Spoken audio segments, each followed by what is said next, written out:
শিরিনকে মেরে উচিত শিক্ষা দিল পারুল। হ্যাঁ বন্ধুরা, এমনটাই দেখা যাবে। তাই সম্পূর্ণ জানতে ভিডিওটিতে লাইক দিয়ে চ্যানেলটি সাবস্ক্রাইব করে দেখতে থাকুন। গল্পের শুরুতে দেখা যাবে রায়ান অডিয়েন্সরা সবাই চলে যাওয়াতেই একদম কান্নায় ভেঙে পড়ে। ওর হাত পা কাঁপতে থাকে। কিছুতেই কিছু করতে পারে না। এদিকে চারদিকে আগুন ছড়িয়ে পড়ে।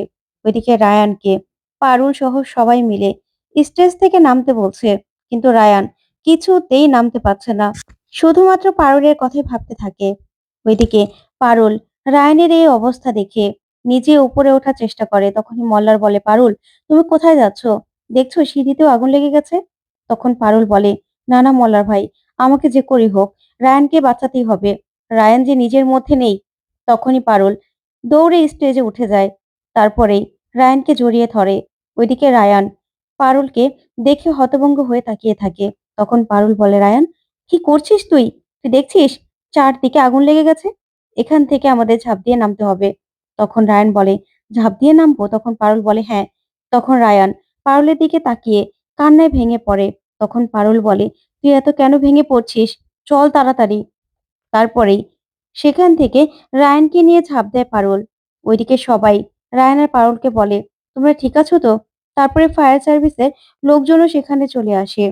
তারপরে দেখা যাবে সেই থিয়েটারের ওখানকার সব লোকজন চলে এলেই রায়ান বলে, হঠাৎ করে আগুন কি করে লেগে গেল? বলুন কি করে লেগে গেল? তখন সেই লোকজন বলে, আমরা তো জানি না স্যার, আমরা তো সবকিছু চেক করেছিলাম। এখানে তো কোনো রকম কোনো সমস্যা থাকার কথা না। তারপরে দেখা যাবে ফায়ার সার্ভিসের লোক এসে বলে, মিটারের ওখান থেকেই আগুনটা লেগেছে। তখনই দেখা যাবে সেই লোকগুলো বলে, মিটারের ওখান থেকে?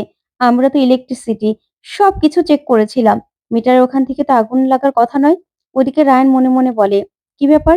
ওনারা তো বলছে ওনারা সবকিছু চেক করেছিল, তারপরেও আগুনটা কি করে লাগলো? তারপরে রায়ান নিজের পকেটে হাত দিয়ে দেখে দাদুর দেওয়া সেই ঘড়িটা নেই। তখন রায়ান বলে, ইস, আমি তো চেঞ্জিং রুমে গিয়ে সেই ঘড়িটা যে রেখেছিলাম আর ঘড়িটা সাথে নিতেই মনে নেই। এখন আমি কি করি? আমার কাছে নিজেকে প্রমাণ করার এই একটা সুযোগ ছিল। এখন আমি কি করব? পারুলকে না নিজের মনের কথা জানাতে পারছি, না কিছু। আমি তো লাস্টের টুকুই দেখতে পারলাম না।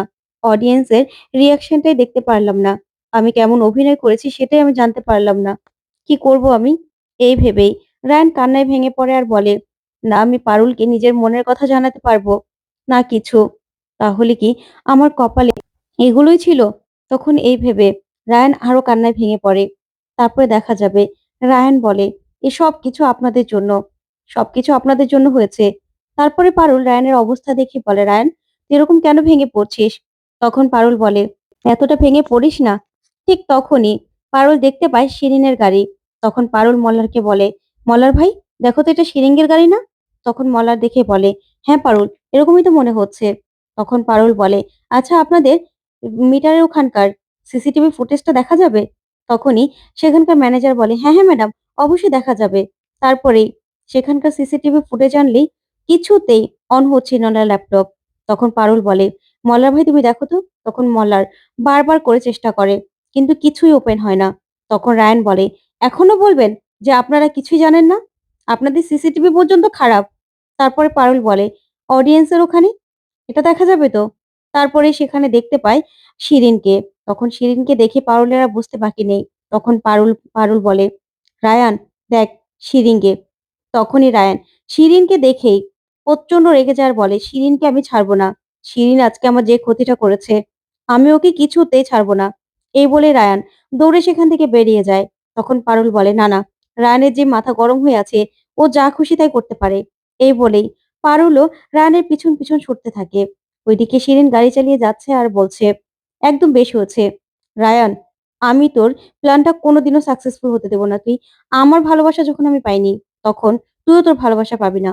তুই পারুলকে কিছুতে ভালোবাসতে পারিস না। ঠিক তখনই রায়ান শিরিনের গাড়ির সামনে চলে আসে। তখন শিরিন বেরিয়ে আসে আর বলে, রায়ান তুই এখানে?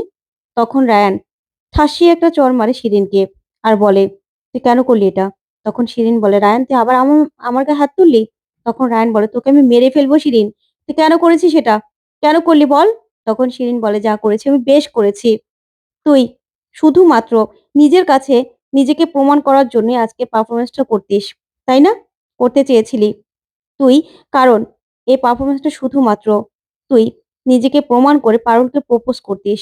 আমি জানি না? আমি জানি তো। তখন রায়ান অবাক হয়ে তাকিয়ে থাকে আর বলে, "তুই কি করে জানলি?" তখন শিরিন বলে, "আমি জানি। আমি তো তোকে বলেছিলাম যে আমি তোকে পাইনি। তাই তোকে কেউ পাবে না। ওই পারুলের সঙ্গে তুই সংসার করবি? কিছুতেই আমি করতে দেব না। এই তো কালকেই তো তোদের ডিভোর্স। তোদের ডিভোর্স আর কেউ আটকাতে পারবে না রায়ান।" তখন রায়ান কান্নায় ভেঙে পড়ে আর বলে, "শিরিন তুই এটা করতে পারিস না।" তখন শিরিন বলে, "কেন রায়ান? আমি তো তোকে ভালোবাসি। আমি তোকে খুব ভালোবাসি। আমি এতদিন তোকে আগলে রাখিনি?" তখন রায়ান বলে, "তুই আমাকে কোনোদিনও ভালোবাসিসনি শিরিন। তুই শুধু পারুলের সঙ্গে কম্পিটিশন করেছিস। তুই কোনোদিনও আমাকে ভালোবাসিসনি। এটাকে ভালোবাসা বলে না শিরিন।" তখন শিরিন বলে, তোর কাছে এটাই মনে হলো?" তখন রায়ান বলে, "হ্যাঁ, তোকে আমি ছাড়বো না। তুই কেন করলি এটা? কেন করলি এটা বল?" এই বলে শিরিনের গলা চেপে ধরে। তখনই শিরিন দম নিতে পারছিল না। তারপরে পারুল চলে আসে আর এসেই রায়ানকে আটকার বলে, "রায়ান তুই এটা কি করছিস? ওকে দরকার হলে আমি মারবো। আমি শিক্ষা দেব। কিন্তু তুই কিছু করবি না। কারণ ও একজন বেটি বটে।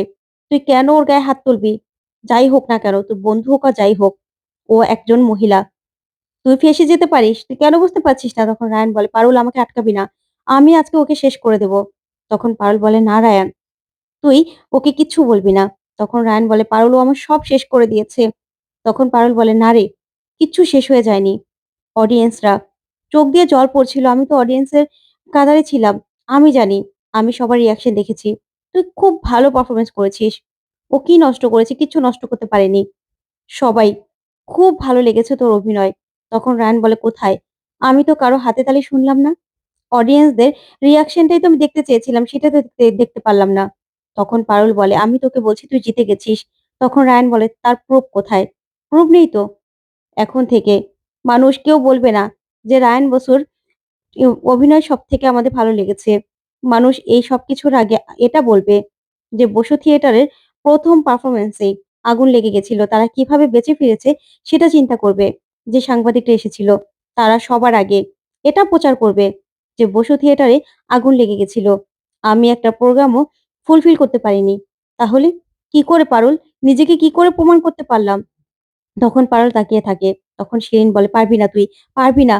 তখনই পারুল রেগে গিয়ে শিরিনকে একটা ঠাসিয়ে চড় মারে আর বলে, "সবকিছু তোর জন্য হয়েছে। কেন করলি শিরিনকে তুই? কেন করলি? তুই জানিস না? তুই না বলিস ওকে নাকি ভালোবাসিস? তাহলে কেন করলি?" তখন শিরিন বলে, "বেশ করেছি। যা করেছি ও নিজেকে প্রমাণ করতে চেয়েছিল। ও নিজেকে প্রমাণ করে তোকে।"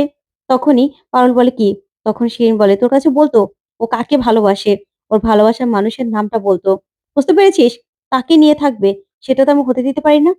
তাই আমি হতে দেইনি। আর কোনদিন হতে দেবও না।" তখনই পারুল কাঁদতে থাকে। তারপর শিরিন সেখান থেকে চলে গেলেই পারুল রায়ানকে বলে, "তার মানে তুই নিজের কাছে নিজে পরিষ্কার হতে চেয়েছিলি, উপরে উঠতে চেয়েছিলি। যাতে তুই তোর ভালোবাসার মানুষের কথা বলতে পারিস।